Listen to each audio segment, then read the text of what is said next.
Big game breakdown style. Let's talk about the Lions and the Texans. Right now, look at the Wager Talk free live odds screen. Detroit minus 3.5 across the board, pretty much. Total sitting in the 49 range. There are some 48.5s out there. There's no question the Lions are playing elite level football. From a pure powering perspective, they're as good as anybody in the league, if not the best team in the league, right there with Kansas City. All that being said, they're laying more than a field goal on the road.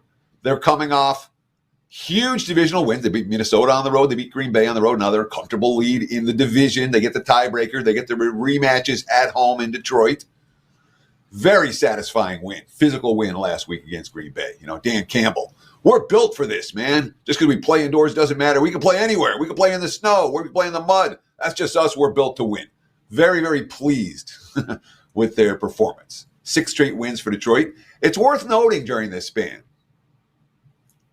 14 takeaways, 2 giveaways, which is a little bit high for what we can expect on a week-in, week-out basis. Look, we know that Detroit's offense is really good. They're not going to turn the ball over a lot. But the 14 turnovers they created, well, I got to think Houston, not a team that turns the ball over a lot. They do take care of the football. And, of course, Detroit is now 7-1 for the first time since 1956. All right? They won at Lambeau for the 3rd straight time. The 3rd straight year. They haven't done that since the 80s and 90s. I think Detroit is not a bet-on team this week. Plain and simple. It's a natural exhale spot.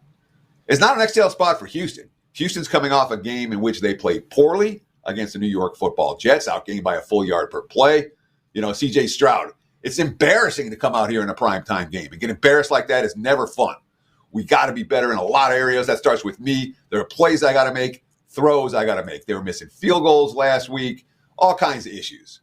Now they've had 10 days to prepare, extra time to prepare for Houston. Great tackle from the right tackle, Titus Howard, after losing to the Jets. Quote, the most frustrating part is that we're the better team. We let that game get away from us, especially in the second half.